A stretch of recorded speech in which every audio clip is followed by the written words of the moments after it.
Why should I waste my time, energy, effort like building your brand if you treat it as a joke? Right. Which is why these tiny brands also fail because the people behind them don't take it seriously. The Cal and White, just like a piece of paper which 20 of your friends have gotten. And you're like, which 20 have gotten? Because if I ask someone and they're not going, they'll be offended. Right. Imagine if Manish Malhotra was my dad. I would have literally the Alia Bhatt at my disposal. Janvi at my disposal. I would have the best photographers at my disposal. If you go about it in a very self-aware way, being like, I have resources, I've used it. Versus being like, I made it on my own. Started from scratch. No, baby. I'm very lucky I'm not a nepo kid. Hi guys, welcome to yet another episode of Beyond the Seams. I'm your host Adil Dhaliwal and I have with me today Sanya. During the podcast, we're going to dive into real questions and answers about the garment and fashion industry. Thank you so much, Sanya, for being part of this. We're really excited to have you here. Well, thank you for having me. First of all, you look gorgeous. Oh my God. Very pretty. Don't even. Stunning. Nothing like you, Sanya. Stunning. Oh my God. Very, You're making very me cute. blush, girl. Don't do that. Of course, man. That's why I'm here. Like, I've been called. San, tell me, how did you find yourself in fashion? Why fashion? I don't know. I feel like everybody I know who's in fashion has just stumbled like upon it. Yeah. So I think after school it was either law or NIFT. And then I was like, wait, dude, law is like 5 years, fashion's 4. Yeah. And I got into NIFT Delhi, so I was like, let's dive in, man. Yeah. And You're suddenly, like doing the math and you're like, this makes more sense. Yeah, dude, imagine 5 years, like, dude. That's a lot of time. Who has the time? Yeah, so it just happened like that. And then suddenly, right after college, I'm working in FDCI with Fashion Week, Couture Week, blah, blah, blah. So it just kind of, I think every moment led to me being in fashion, I truly believe. Yeah. But I think in fashion, you don't have to study, learn anything. If you have it, you have it, just like you. You know? Like even you getting in the space was a very very off chance. Yeah. Like, yeah, you're completely right. But it's not like someone, like I grew up thinking that I'm going to be in this space, right? And you somehow through your creative journey find yourself in it, right? Yeah. Do you think NIFT really shaped your thought about that? Or was it more like a personality thing? Like you were just like, I don't think you can learn creativity, but I feel like the tag of like NIFT was easier for me to walk into doors for sure. Yeah. Because we also have to do industry experience every year. Right. And designers always want like free labor. So then they'd be like, you interning, NIFT Delhi, come. Free entry for you. Free internship for you. So I think that really shaped me. Got it. The experiences that I had, and also, of course, I had wonderful teachers. We had a teacher called Asmita Agarwal, who I still absolutely love. Yeah. She got me into like ID. She taught me what business of fashion is. She taught me like what to read, tag, this, that. So that honestly it shaped me. Having a mentor is always so much better, agree. right? Like I there's agree. so much more guidance that you have. You're I like a agree. lost puppy in college. Yeah, I agree. And like they just take you and they take you down this I path. completely right? agree. Like you said, like right after NIFT you jumped into FDCI. Yeah. Was that like really intense for you? Like, Yeah. you know, like being a fresher, like straight up on that Dude, podium it was right there. such a dream, come true.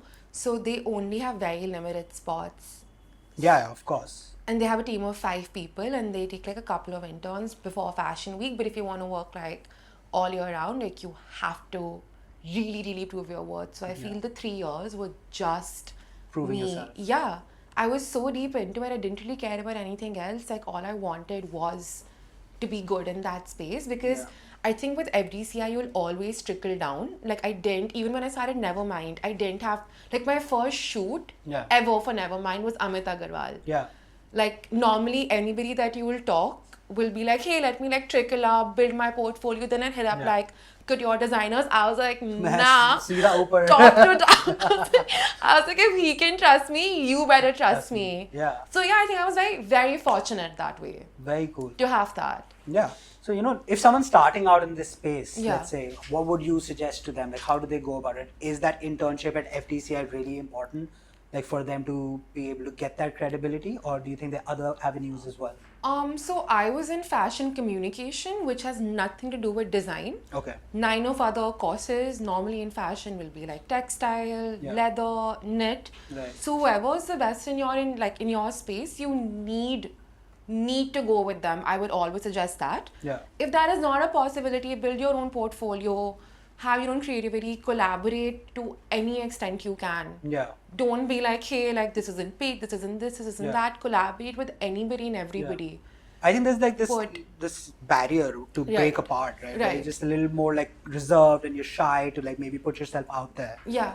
How does one overcome that? Like, how does one, like, do you think you were born with confidence? I know you were. No. But like, how does one overcome that fear of like being rejected? I think rejection's a part of life, yeah. Yeah. Like I think I've been rejected like what 300 times. It's Wow.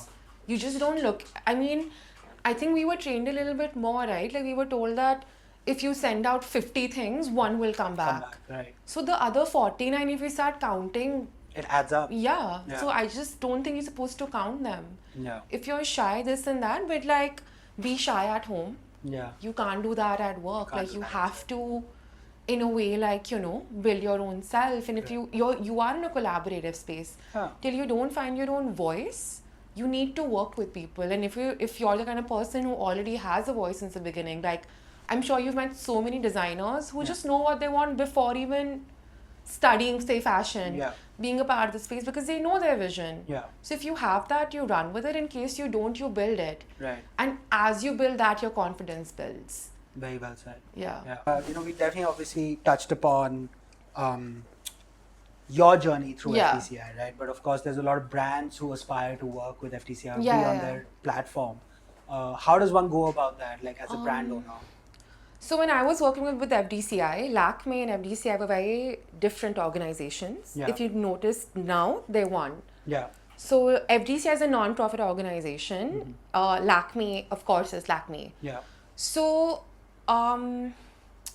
you know how there's Paris Fashion Week, London Fashion Week, blah, blah, blah? Yeah.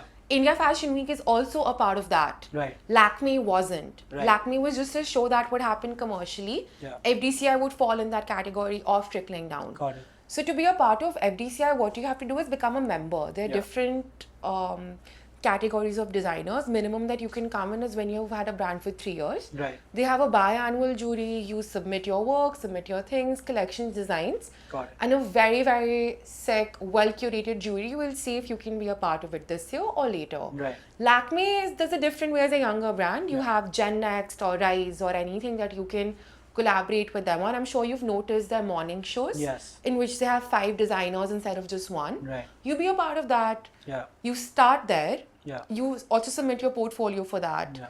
Or if you have a lot of like money or invested in, then you buy a slot. Yeah. So there's either or that you do. Either or. Ideally, what anybody should do is take that money for the first 5 years, And invest build that, yourself. build yourself in that ultimately they call you. Yeah.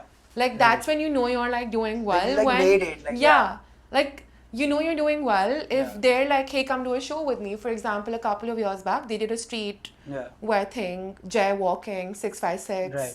Everybody was. I remember seeing that. Yeah, they all were invited. They got a free show because they had enough credibility to be a part of it. Yeah. So I don't think the goal is like, how do I get this? It's like, how do I be big enough that I'm called? For example, like one of the coolest brands in India right now is Karthik Research, which is Karu Research, right? Paris Fashion Week. Yeah. You get invited for that. That's big. That's when you know, like, you've really, really built yourself to a point where in this right now, even like Ritwik Khanna's brand's going for Paris, like Prakhar's brand's there as well. So when you are a part of like bigger leagues, they've spent 7 years to become to a point where it's like, oh, they just overnight went. No, they didn't. Like, look at Dhruv Kapoor. Right. You trickle down. Yeah. So I think that's what the goal is. Like, what is your brand identity? So you just have to constantly build and work on that. Yeah. And then you become a part of it. Yeah, I think there's just so much happening in the space. It's so hard to stay true to your story and your brand. I think a lot of brands kind of fizzle out because they can't kind of map that out for themselves or their what the path should be. Talking about that, and also, you know, how you touched upon Fashion Week, right? Yeah.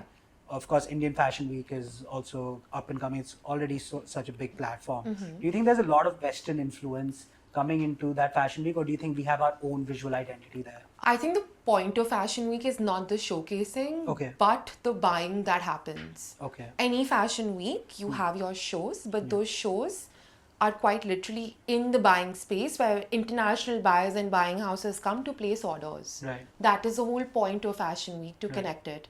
In India, before COVID, we had a lot of influence from like Dubai, Middle East, this and that, which would pick up designs from here and put them in their buying houses. Right. Post-COVID, everything became more digital. So the point of Fashion Week has reduced. Coming to a vision, I don't think there's a very separate vision to it. Yeah. Not to say that individual people don't have their voices, but as a country, we are coming in a global platform, but are we there yet? I don't think so. Okay. I think it's definitely getting there. Yeah. But where do you think we're lacking? Like, what is it exactly? I think it's just individuality, right? Like the Western influence, as you like very rightly so mentioned. Yeah. It's like fashion's always trickle down. Right. It's like Milan, Paris, London. Yeah. Then that would fall down to every other place. But very recently, you also have Seoul Fashion Week, you have Russia Fashion Week, you have India Fashion Week. Then what's happened is that, for example, Gucci doesn't do season by season show anymore. Yeah. They'll do a one-off show and be like, this is our season. So now instead of seasons, I'm sure you know now, people have capsules. Yeah. So when you're not following a season, how relevant does Fashion Week become? Got it. So I don't think it's a Fashion Week thing. It's just like the way fashion is collaborating with art to become its own identity is what's taking away from a very set rule that we've always been seeing. Talking about shows, you recently did something with Amit Agarwal just last week. Yeah. It looked amazing, but do you want to tell us maybe what happened behind the scenes? How was that whole experience? It's always fun. I think with Fashion Week it's always been home. Yeah. It's always been like, really cool. This is my spot. I think you know how like you get in a flow. Yeah. Like when you're working in your space. I've seen you do that. I've seen that's really when you come. But this time with Amit, I didn't do the show. I was very simply like guest listing. Got it. So that was my job. Like I think with starting the new company, I took a step back with Nevermind. Nice. So I cannot like take up more projects right now. Of course, we have a really like close relationship. Yeah. So moving from there, if he's like, hey, I need you to do this, I'm like, of course, like anything for you. So just guest listing, making sure like hot people come like you, always. Yeah. Do you think fashion shows is actually about fashion, or is it more faff and PR? Who's coming? What names are attending? Or is it actually about the art that's being showcased? I think it's a bit of both. Because the art is what pulls the faff. If you don't have the art, you can't pull the faff, right? Yeah. Because everybody is kind of like high school. Yeah. If the hot girl calls you, you go. Yeah. But if the mid girl calls you, you kind of skip if it's far away, you know? Okay. So it has to be a balance. Yeah, right? it needs to be like you need something very sexy to pull the fluff in. Yeah. So if your brand isn't that sexy, you pull a bigger headliner, like say Sonam or Alia. But if your brand is very sexy and you have no showstopper, people will still get pulled. Yeah. So it just really comes down to like what your brand is like. Yeah. Yeah. You did mention briefly about fashion shows becoming a little more digital in some way, like the digital age coming in. What do you think, like let's say 5 years down the line, you see it changing and like you're seeing like fashion shows being reimagined? Dude. Are you thinking like people are going to put VR glasses on, like kind of just sit at their homes and attend it? I believe in the next 5 years, the masses will do VR. Yeah. But there will be these really sick private shows in literally no phone digital settings. Yeah.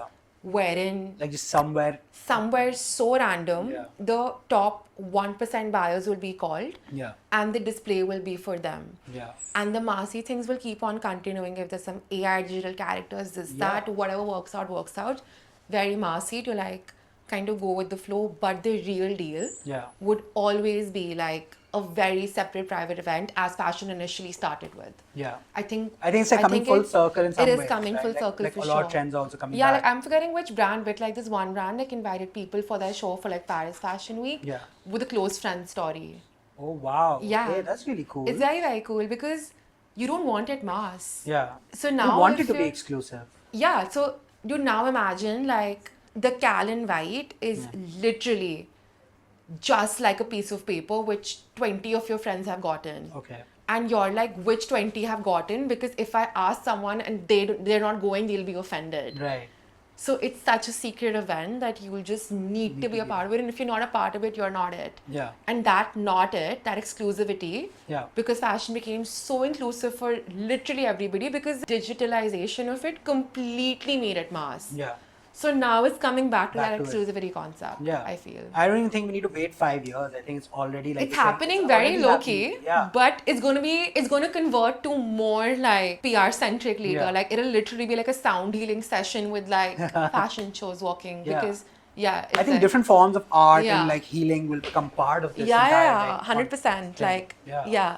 That'll be really cool to It actually is see. really cool. Yeah. I fully believe that. Have you had a chance of like going for any of these so far? Or, No, yeah. Like, I've only heard so far. Like, for example, like, nobody knows what Mace Omar Jalal looks like. Right. His shows would be so underground that literally, like, Nobody knows. you would know last minute to enter and then you would enter. So I've very unfortunately not been a part of any of that yet. Well, hopefully soon. Hopefully soon, man. Like, Yeah. can someone Can call someone me? please invite her? Like, Yeah. come on. If it's not a rave, like, don't call me for like your underground fashion show, bro. But I'll take you. I'm like, +1 or I'm not coming. Tell me, you know, like there's so much glamour around fashion and fashion shows. But I feel like there's also this underlying talk of exploitation in the background. Right? Yeah. How does that work? I mean, you've been in it knee deep. Like literally, okay? So I've seen you going through that entire phase right out of college while you were working with FDCI.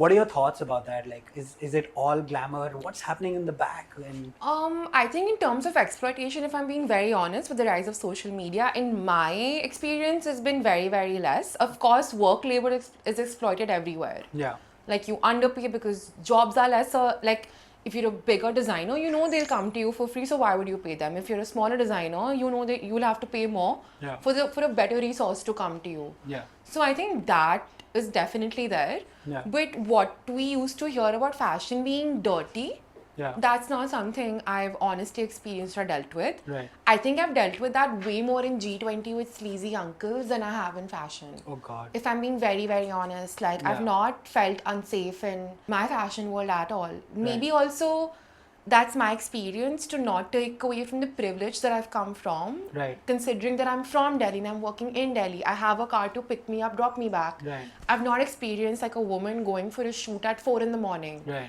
And a car not being sent because there's no production budget. Right. Would she feel unsafe? Absolutely. Yeah. Would she feel unsafe around a design staff? Absolutely. Right. I'm not discrediting that at all. I've not experienced it. Right. But in set, if I've ever even gotten a whiff of it, You shut it down. You don't work with them again. Right. I think that's where the newer generation's so cutthroat. Yeah. If you find that whiff of discomfort or somebody being exploitative, you cut them out. So I think that's given in my experience. But I've also, Dhali, not worked in London or Paris. I've not worked in a space that's so new to me where I've not been safe. Right. So I think fashion also is a lot of people who come from smaller towns, who come from different areas wherein Delhi is new to them. Yeah. They don't know how to navigate men. They don't know how to navigate situations. They don't know if someone's being friendly or flirting or insinuating what they're insinuating. Yeah. And that way, of course, it would be dirty. But I think most job spaces are. Yeah. So I think, especially like in this space where there's a lot of freedom of expression in some ways, I think it could come off in the wrong way, or people might not fully gauge it. Like you said, like there's so many people coming from smaller cities and are coming into this big space, so they could ideally feel lost. I think this is where, like, you know, you mentioned like how mentors are important, or maybe some guiding person within I think space. Anybody with power who's on your side is very important, and I very fortunately had that like very early on as well, right? But for people who don't have that, how do you navigate? But also, initially, Dhali, there were only 20 brands. So if you mess with 3, that click will cut you off, which is why they could exploit. At this point, they're 200. So you're really literally in your mind like on to the next. Oh, I'm glad that you touched upon that. You know, like how you said there were obviously fewer brands and now so many. Right? You know, you've obviously heard about nepotism being there in Bollywood. Do you think that exists in the fashion thing as well? Do you think there's space for smaller names to come up, or is it just the big names and who they decide to let, you know, come forward? I don't think anybody can do that anymore, because with something like Bollywood, the amount of money that's going in a film is say upwards of 200 crores. you obviously will be like, here's 100, my kid's coming in, make it happen. Yeah. For an outsider to bring that 200 crores ka value is very less. But Right. now the value in fashion is reduced. Yeah.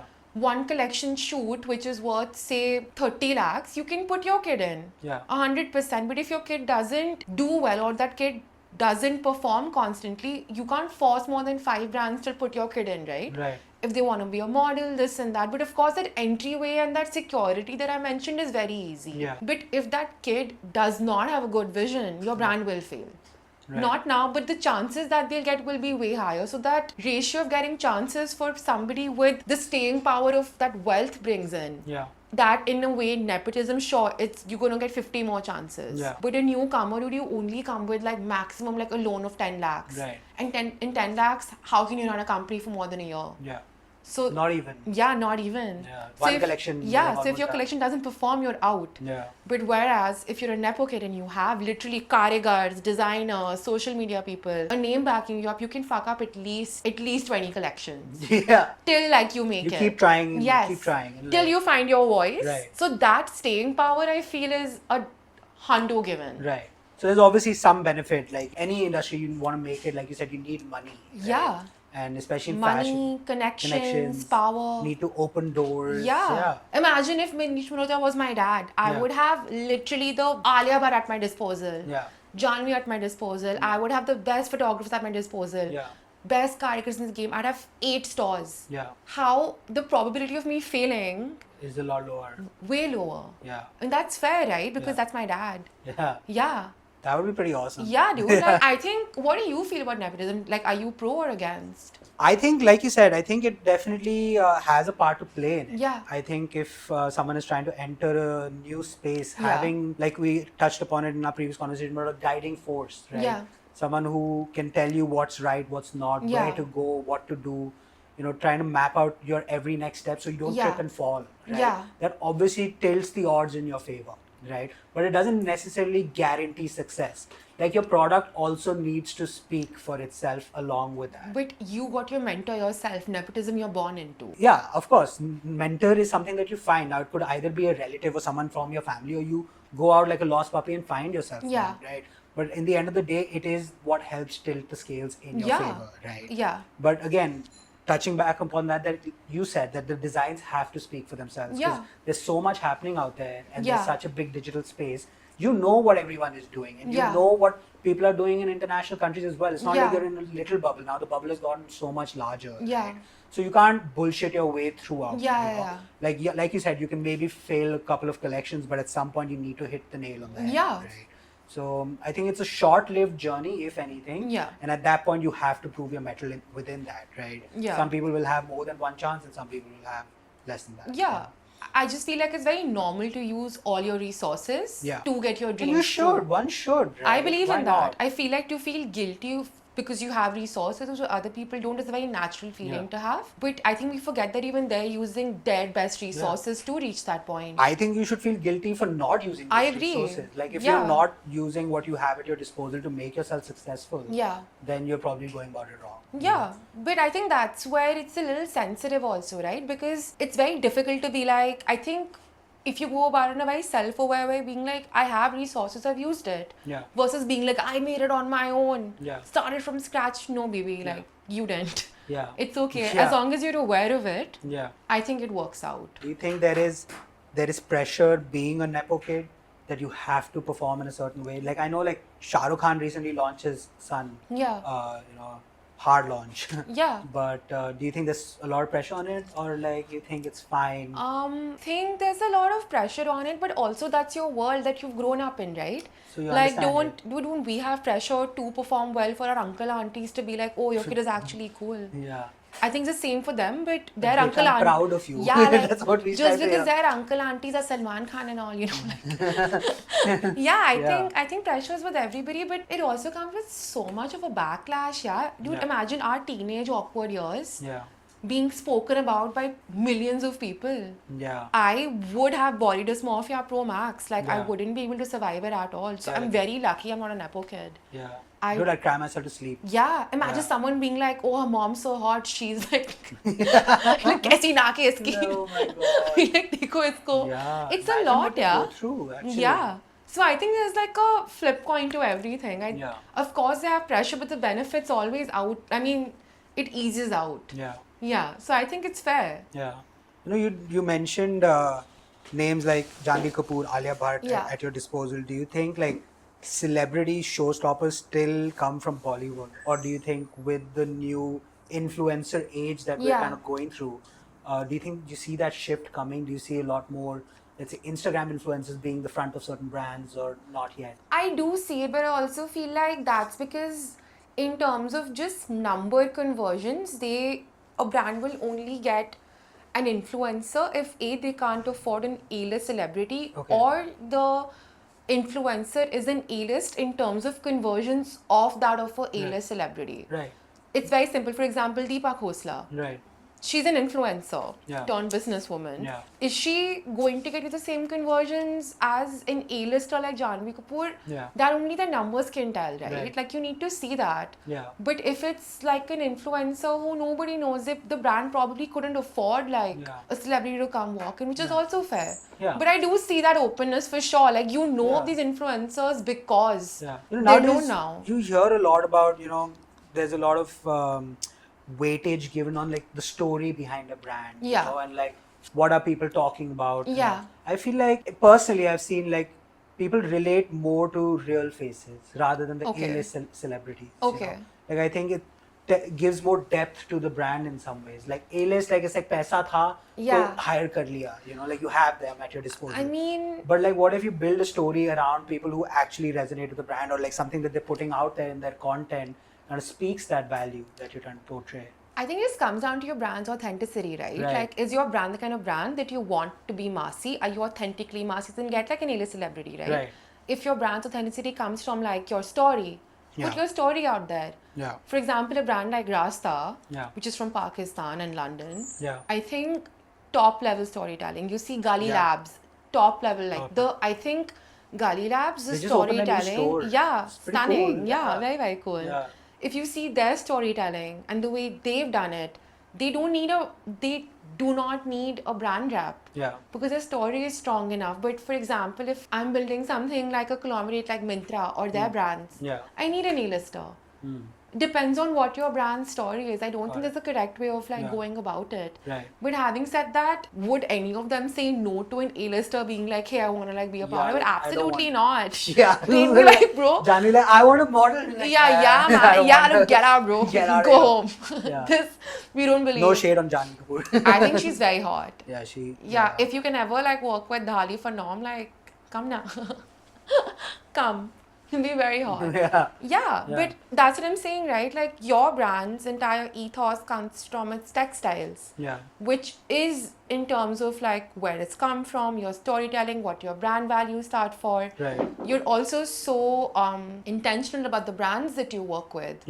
In terms of like who you're giving your fabric to, are they ethical, how they're doing it. So for you to have a very strong backend comes very naturally. You wouldn't fake it. So when it's that authentic, it works. And like that touches back on my next question actually, like of building trust with consumers, right? Do you think that, I think that's what makes or breaks a brand, right? Like if someone's not trusting you or trusting your authenticity, they're probably going to buy it from you once and they'll never come back. Right? Of course. So it's really hard to maintain that trust for people? Or do you think once you find your flow and your groove, you've seen that it just kind of, goes along with that? Or have you seen people fall off that? I think it's a little bit of a mix of everything, no? Like, I think by the end of it, you have to treat your customers as friends.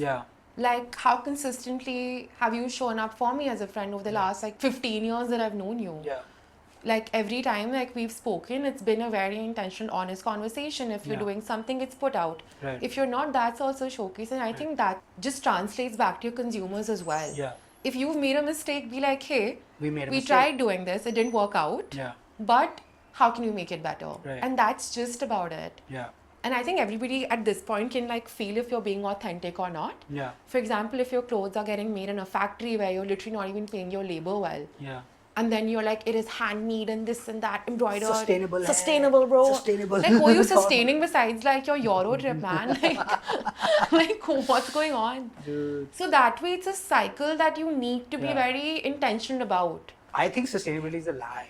Okay, fair. I think it's just like something that people are putting out there, like unless and until Yeah. you're like going right to the source. Yeah. And you're like, okay, I'm going to manufacture here. Yeah. I'm going to uplift the community here. Yeah. And then I'm going to make my, offtake and like sell over here itself. Yeah. Until you're being able to achieve that in the entire value chain, like you're not really being sustainable, right? I completely I think agree. people can say like, okay, like we're doing all natural. Like that's still Yeah. better than being like over sustainable.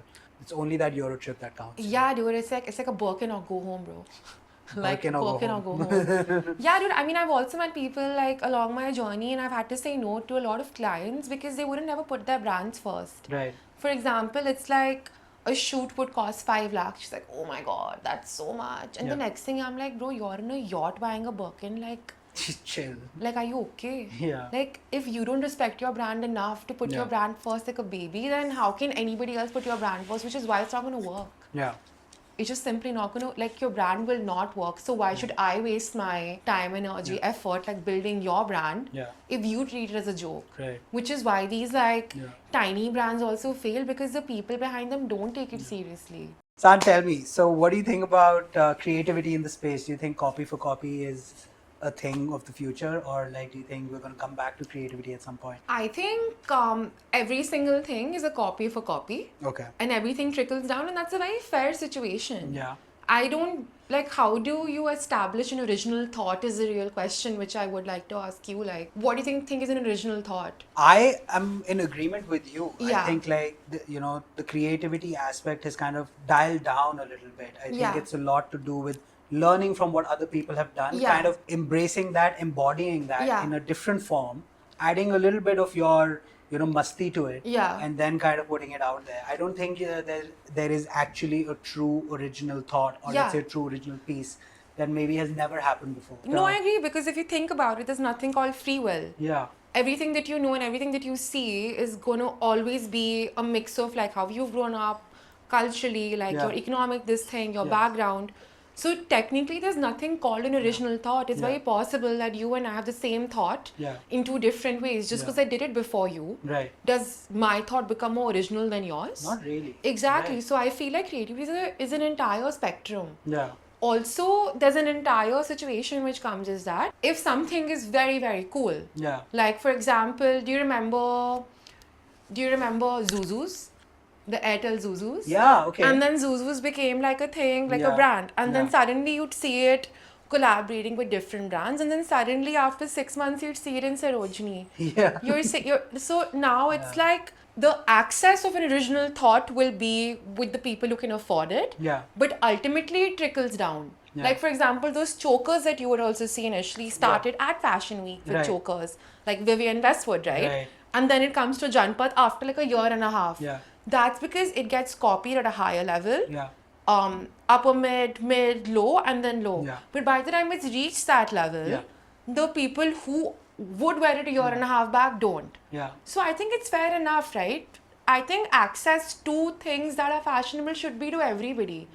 And if the people who've originally made it are not giving it, what's the problem if somebody else is? Yeah. So I think it really comes from that, to be honest with you. Do you think there are certain front runners in this space who are actually setting trends and are the ones who are doing the creativity on the top level? Yeah. Like on the top of your head, if you had to name a few people out there that you kind of love, or like they're doing really cool stuff, like who would you name? I think it's season by season, right? Yeah. Like, I don't think it's anybody like who's stuck it out like constantly. Like, if you even look at the biggest brand in the world, like Chanel, they went towards street sneaker culture. Yeah. Chanel, which is known for like tweed and like plaid, they went towards sneakers and culture and like more Gen Z-fied because the demand of it became that. Yeah. So is that originally Chanel? No. Have they adapted? Yes. But does that take away originality? Somewhat. In a way, yeah, of course. So there's no such brand that I can name. I think it's the underground players who have in fact taken their voice and made it to a point where it's getting copied from. Yeah.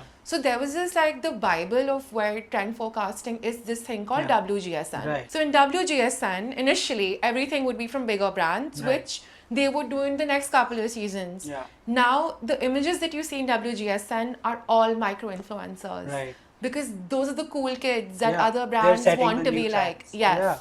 So unfortunately, there's no like big brand. Like it's... Sanya is the coolest kid in town, by the way. Yeah. That's how I roped Dhali into being my friend, right? Like, Dhali was a cooler kid in school, and I was like, how do I like become That's friends not with him true. again? That's not true. You know, right towards the end of it, we do have a rapid fire for Sanya before she leaves. There are a quick 15 questions, Han. Are you ready for it? I'm very ready. All right. Let's go, let's go. If you could swap wardrobes with any Indian designer, whose closet would it be? Anamika Khanna. Why? She's so hot, bro. Oh my god. I She love it. She is kind of hot. I love it, dude. Her entire, oh my god, 100%. What's one backstage fashion disaster that still makes you laugh today? Dude, so basically one celebrity was supposed to enter from left Yeah. and she's standing in the right and nobody's noticed. No one's noticed. No one's Oh my noticed. god. And then in the end she's like,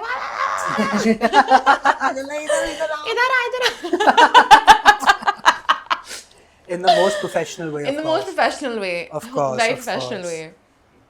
What's one accessory that you think instantly upgrades any look? Rings. Rings. Oh my god, look at her rings. Look at my Yeah. nails, babes. Yeah, nails to alag. Wow. Too good, yeah. But yeah. Do you dress depending on your mood or on the day? Mood. Okay. 100%. What's your mood today? Like, hot girl means Dhali is the mood today. Gotta impress my school friends. Gotta impress the school friends. Because 15 years wasn't enough of it. Yeah, man. What can we do? Dhali's an expensive boy, dude. Like, we gotta, like, give him sandwiches for him to, like, accept us in his friend I do like circle. sandwiches. So if you ever want to give me a sandwich, feel free to give me a sandwich. If animals could be fashion models, who do you think would be a fashion diva? A leopard. Oh, chic. Very chic, and also they have different spots in every, like, different thing. Yeah. So, you know how, like, you can tell them apart Yeah. just by the kind of spots they have. have. Very Nice. sexy. I'd imagine like giraffe. Why? I don't know, like tall, long, like, you know, just out there. You can see it everywhere. Sure. Okay, now, we don't have to agree with each other. If you had to wear one attire for the rest of your life, what would it be? Margiela.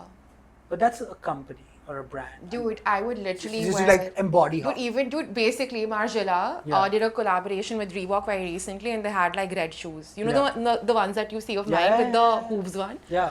Margiela would turn dead if like he saw red shoes. Yeah. And they were on sale, so I was like, nee, take. Take. I'll wear it. Okay. I fucking hate red, but You'll wear it. anything with Margiela, like, You'll wear it. yeah. Your top 3 Indian designers. I love Manish, I love Amit, I love Anamika. Okay. One emoji that describes your mood at the end of every day. You know the... What advice would you give to your younger self in entering the industry? Don't take it so seriously. Wow. It's a joke. It's not that deep, is what I'd say. Okay. Yeah. The most unusual place you've taken a work call. Dude, unusual will have... That's such a good question. I've actually not... Like the annual one I've actually thought of before, so I could answer. Here, I'm like, bro. Oh, dude, I think Dude, I was walking, taking a call, and then I ended up in the back of the kitchen in a restaurant. Oh, wow. Yeah, because I was like... You're like, chef. I was like, bhaiya, nahi hai. Longest number of hours you stayed awake during fashion work? Literally, like, I think 36. 36 hours. Were you eating? Yeah. All right, that's good. One snack you secretly binge on during work? Oh, dude, Lollipops. bhujia sandwich for sure.